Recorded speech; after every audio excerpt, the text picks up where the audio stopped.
నమస్తే, welcome to Andhra Prabha. This is Tejaswi.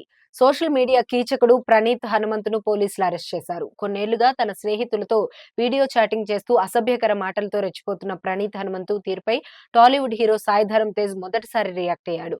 ఆయన తీరును తప్పుబడుతూ ఏపీ, తెలంగాణ ముఖ్యమంత్రులకు సోషల్ మీడియా ద్వారా విషయాన్ని షేర్ చేశారు. దీంతో ఈ విషయం నెట్టింట వైరల్ అయింది. ఇలాంటి కమెంట్లు చేస్తున్న వ్యక్తుల గురించి తాజాగా మా అధ్యక్షుడు మంచు విష్ణు స్పందించారు.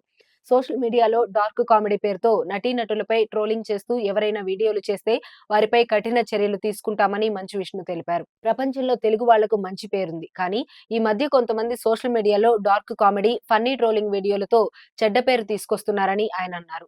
కామెడీ పేరుతో ఇలాంటి వీడియోలు చేయడం సరికాదని విష్ణు సూచించారు. ఇలాంటి వీడియోలు సోషల్ మీడియాలో పోస్ట్ చేసే వాళ్ళపై సైబర్ సెక్యూరిటీ వాళ్లకు ఫిర్యాదు చేస్తామని ఆయన హెచ్చరించారు. ఇక నుండి సోషల్ మీడియాలో ఉన్న వారందరూ తమ తీరును మార్చుకోవాలని మంచు విష్ణు కోరారు. సోషల్ మీడియాలో ఇలాంటి వారిపై చర్యలు తీసుకోవాలని ఏపీ, తెలంగాణ సీఎంలకు మంచు విష్ణు అప్పీల్ చేశారు.